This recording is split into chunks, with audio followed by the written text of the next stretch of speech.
everyone. A very warm welcome to all of you once again to my channel Simplifying Business Studies. Myself Kashish Talwani, your business studies teacher. I'm here with part 3 of chapter 6 of class 12, that is staffing. So this is going to be the third function after planning and organizing. We have already covered two sessions of this chapter. If you're looking for the links to those previous two parts, you can get it in the description box below. And before I start my video, I would like to request you all to like my video and subscribe to my channel if you haven't done it yet. So let's see what we have for you today. So this is the whole content of this chapter. In my previous two sessions, I have completed concept of staffing, importance of staffing, and staffing process. So in this particular session, we will understand what are different components of staffing, and we will understand sources of recruitment. Under these sources, there are two different sources, internal and external. So we will understand the internal sources of recruitment in this session. Let's quickly start our session. So these are the three different components, elements, or aspects of staffing. We have already understood the meaning of all these three components. We have understood what is recruitment, what is training, what is selection. So we will understand all these things in more detail in the later part of this chapter. So let's see what recruitment is. So recruitment is one process which can be defined as a process of searching for prospective employees and stimulating them to apply for jobs in an organization. So we can say through this process, the organization creates a whole pool of employees out of which they will select the best person for their employee. So recruitment is also called a positive process, as you can see on the second point, because once you have posted an advertisement in a newspaper, you are expecting 100 people to apply for that job, but 100 didn't apply, 500 people applied for that job. So it always brings positivity. More the number of applicants, greater will be the possibility of finding the best candidate for the job. So that is why we call recruitment a positive process. Rest of the things, what activities we involve in recruitment, it is like identification of best source of recruitment. We will study what are these different sources. Then second thing we do under this recruitment process is we assess the validity of one source of recruitment.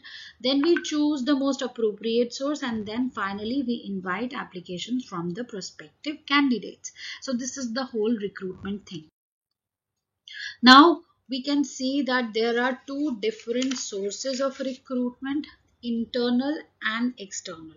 Internal, as the name is so suggestive, these are the sources where candidates are selected or candidates are invited from within the organization.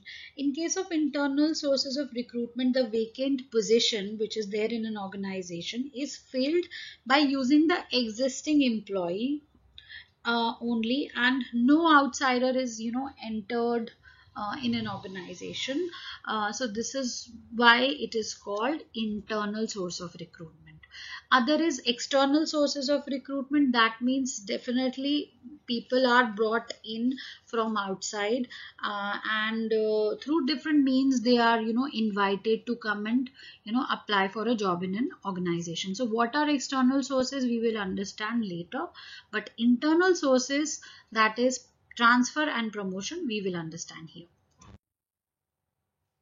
So internal sources, let's read what we have on our screen. Internal sources refers to inviting candidate from within the organization. Following are the important sources of internal recruitment. First one is transfer. So let me explain what transfer is. So transfer means shifting an employee from one job to another, from one department to another, or from one shift to another shift. For example, there are two divisions of an organization, one in North Zone and one in West Zone.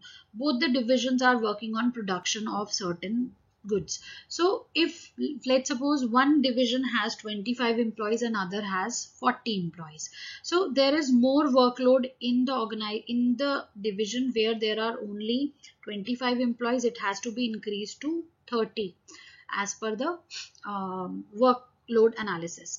And in the organization where, in the division where there are already 40 people, there is not that much work to get these 40 people employed for a longer period of time.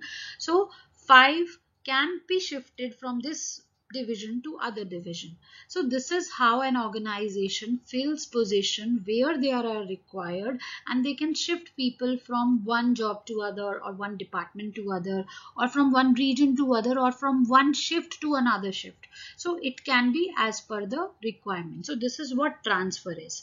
So here only the workplace of the person is changed. Transfer is actually horizontal shifting. Horizontal shifting of employees means only the place of work changes. There is no change in the level of employee. There is no change in his pay, his compensation, his facilities, his bonuses. So whatever he was getting previously will get the same benefits from the organization after the transfer. So why this kind of facility is there? This is to fulfill the shortage of employees in one department, and that can, so that and shifting them to other through, so that there cannot be overstaffing or understaffing in any of the branches. These job transfers are also helpful in avoiding termination and in removing individual problems and grievances. For example, I just gave you an example where there are 40 employees but there is no need of 40 employees. So if those employees will be shifted to other region where there is actually a requirement, there will be no termination. So that will also be a good thing for both organization and the employees. So this is all about transfers. Now what are promotions? Promotion refers to shifting of employees to a higher position carrying higher responsibility, prestige, facilities and pay. So promotion refers to definitely bringing an employee from a lower job position to a higher job position. It includes higher status, higher responsibility, higher authority, higher facilities, higher pay. So it is, previously we understood that transfer is horizontal shifting of employee, and now this is vertical shifting of employee. That means from one level to other level in an organization.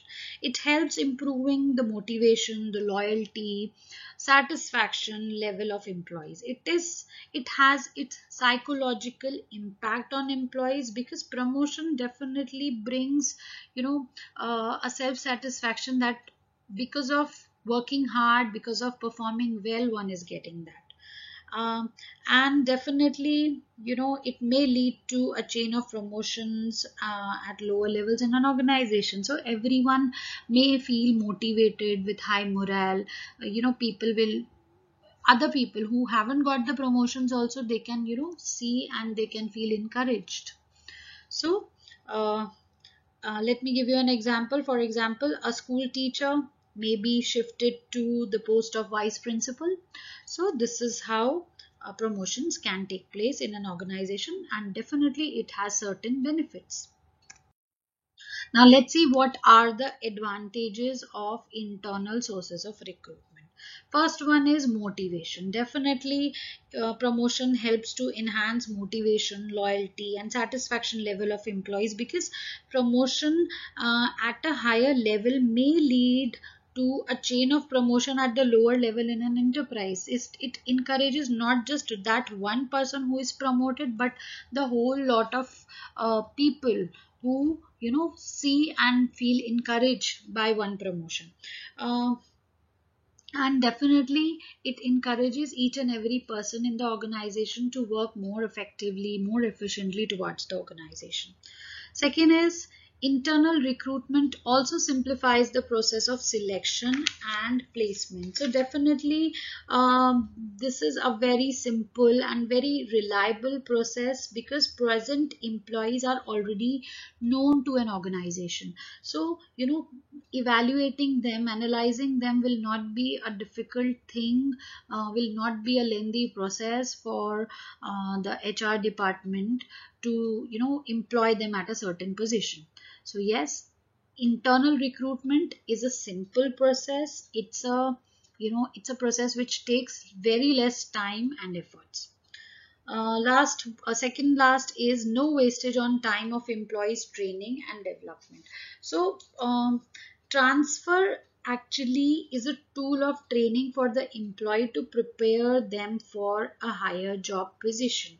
So once an employee is already there in an organization, there will be no wastage on him because how the person works, he has already worked in an organization, he already knows what is the working style of an organization. So there will be lesser time for him on him to be spent as per his training and development is concerned.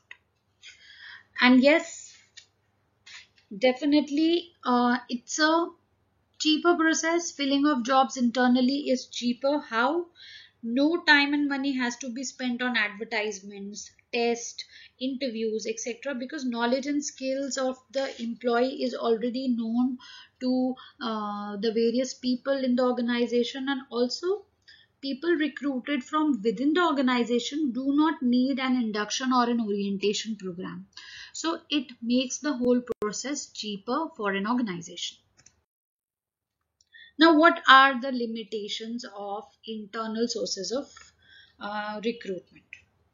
First one is the scope for induction of fresh talent is reduced. Absolutely, when vacancies are filled through internal promotion, there is a limited choice an organization has, and the scope for fresh talent and new blood is reduced.